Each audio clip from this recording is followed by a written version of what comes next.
Assalamualaikum warahmatullahi wabarakatuh. Jumpa lagi dengan kami di channel Spiritual Sufi Kisah Alam.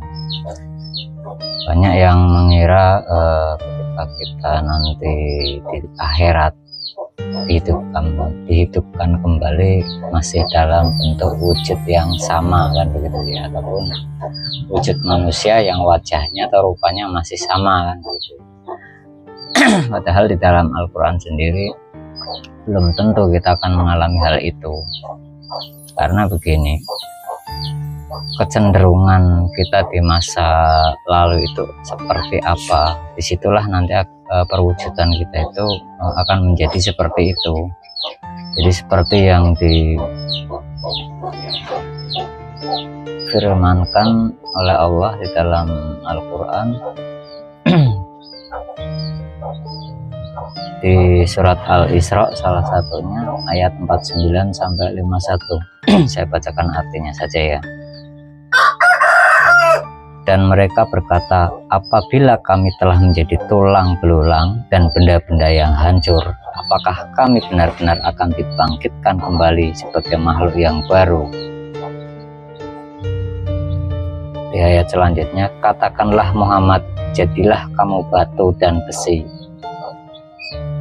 Di lain ayat lagi, atau menjadi makhluk yang besar dalam kurung yang tidak mungkin hidup kembali menurut pikiranmu. Maka mereka akan bertanya, siapa yang akan menghidupkan kami kembali?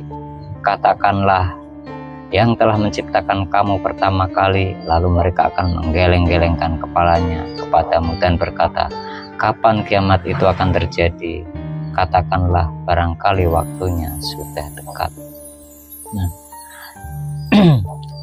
di ayat lain juga dikatakan menjadi makhluk yang lain, seperti di Al-Baqarah 65 sampai 66, yang artinya, dan sungguh kamu telah mengetahui orang-orang yang melakukan pelanggaran di antara kamu pada hari Sabat. Lalu kami katakan kepada mereka, jadilah kamu kera yang hina. Maka kami jadikan yang demikian itu peringatan bagi orang-orang di masa itu dan bagi mereka yang datang kemudian, serta menjadi pelajaran bagi orang-orang yang bertakwa. Nah, peringatan-peringatan di dalam Al-Quran sendiri itu tidak ditujukan hanya kepada orang-orang yang dahulu saja, bukan.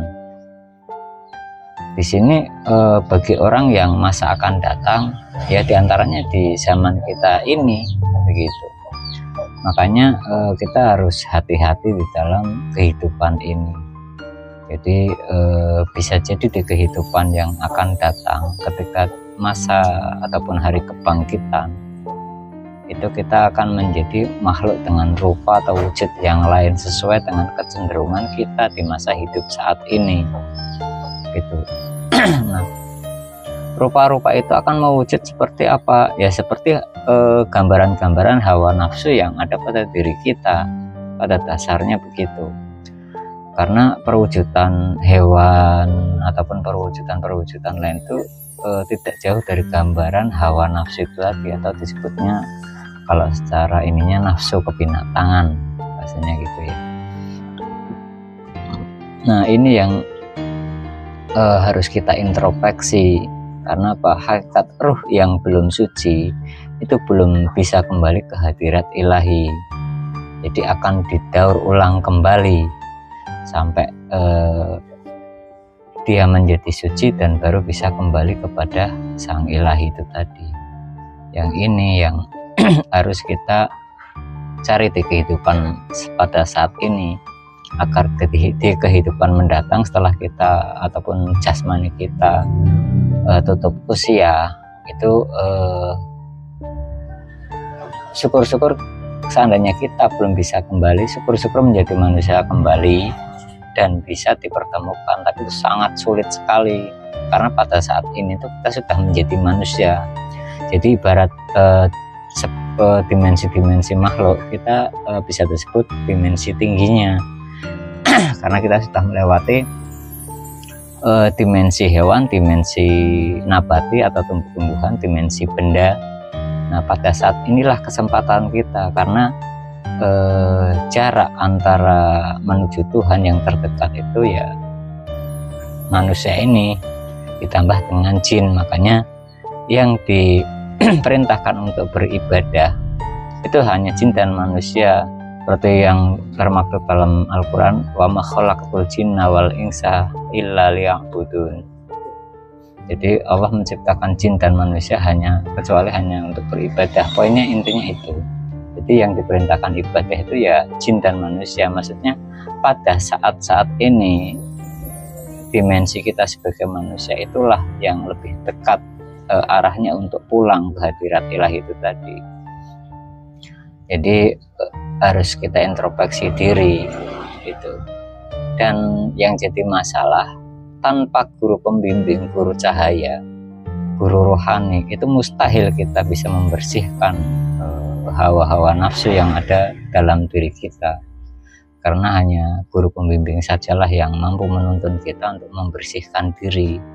Nah, guru cahaya itu ya Rasulullah itu sendiri sebagai wasilah, hanya saja mewujud ke jasmaninya seorang manusia. Kalau zaman dulu itu disebut para nabi, para rasul, zaman sekarang walia mursida, wujud fisiknya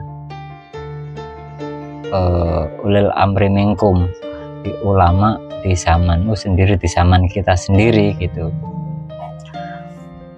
Jadi bukan di zaman lampau. Makanya kenapa kita tidak bisa berguru kepada Nabi Muhammad, karena kita tidak hidup sezaman dengan Nabi Muhammad. Terus langkah kita bagaimana untuk menuju ke Allah? Ya melalui guru cahaya. Ya carilah pewarisnya, pewaris yang membawa ilmu Nabi Muhammad itu sendiri, yang dibaliknya cahaya Tuhan. Intinya begitu. Kalau zaman sekarang disebutnya al ulama warasatul anbiya atau waliyah mursida.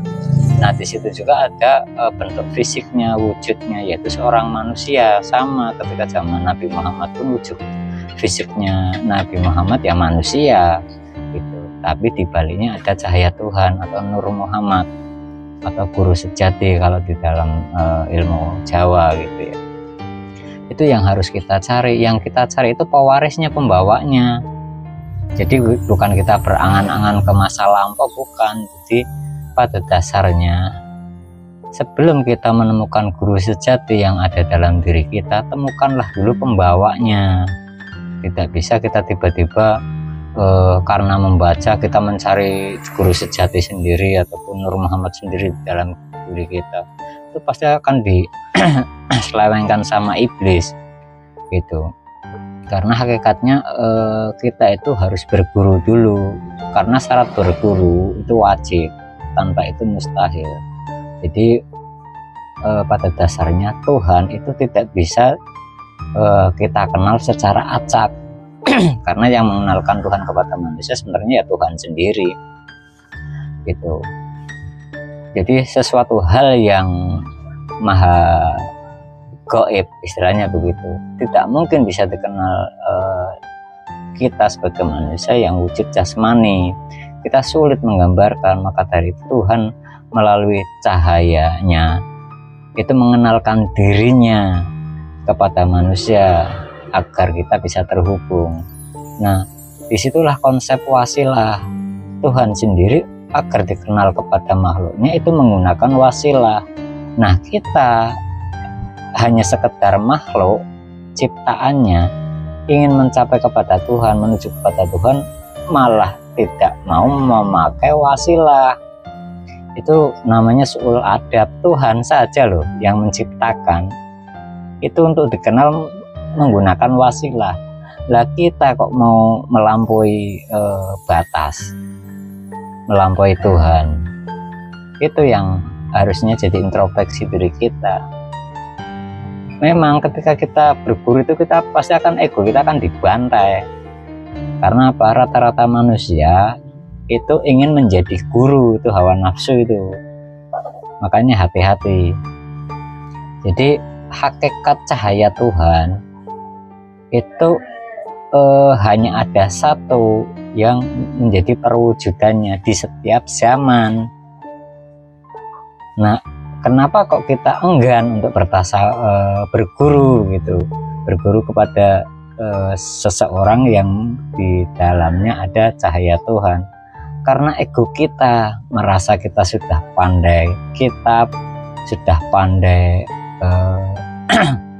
membaca ataupun hafal tentang nahwu shorof ataupun kitab-kitab yang lain begitu. Itulah yang akhirnya jadi hijab di dalam diri kita. Terlemparnya iblis dari surga itu bukan karena dekat, bukan membuat kesalahan yang fatal kepada Tuhan seperti kita manusia. Pada umumnya bukan, karena egonya yang tinggi gitu. Akhirnya apa? Menjadi rasa merasa sudah paling dekat dengan Tuhan. Nah, itulah yang akhirnya hijab-hijab di dalam kolbu kita itu menutupi rasa-rasanya seolah-olah kita sudah dekat dengan Tuhan, padahal belum. Nanti cirinya ketika harta benda dunia kita dihabisin ataupun apapun yang menjadi kemelekatan di dalam kolbu kita, baru kita akan terasa di situ. Kecintaan duniawi kita itulah kemelekatan, itulah hawa nafsu. Makanya itu yang harus dibersihkan terlebih dahulu, daripada kita nantinya akan didaur ulang kembali, tidak selesai perjalanan hidup kita untuk kembali.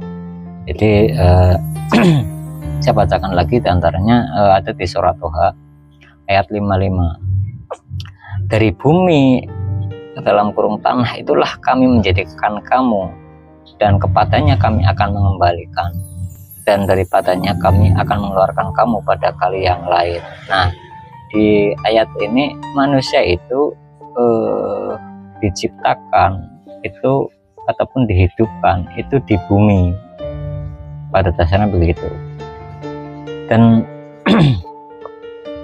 dimatikan lagi ya di bumi juga.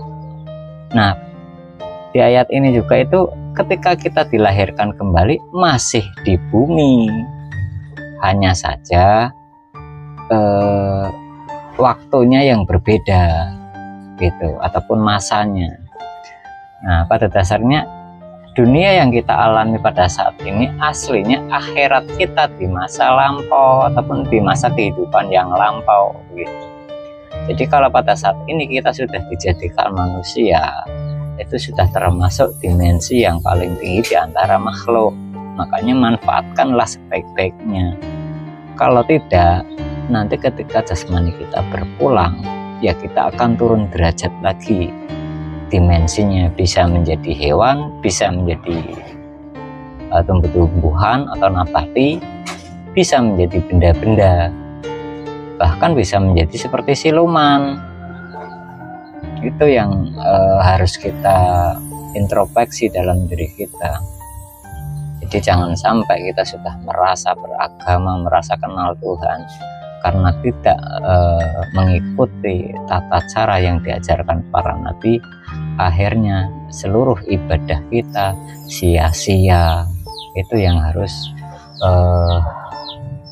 kita tekankan, Mbak, di dalam diri kita. Jadi rasa merasa itu adalah hijab yang sangat besar di dalam diri manusia. Maka dari itu carilah guru pembimbing agar rohani kita menjadi suci kembali di dalam perjalanan kehidupan di masa ini. Memang perjalanan ini bukan perjalanan yang mudah, itu sangat sulit karena kita akan dibenturkan dengan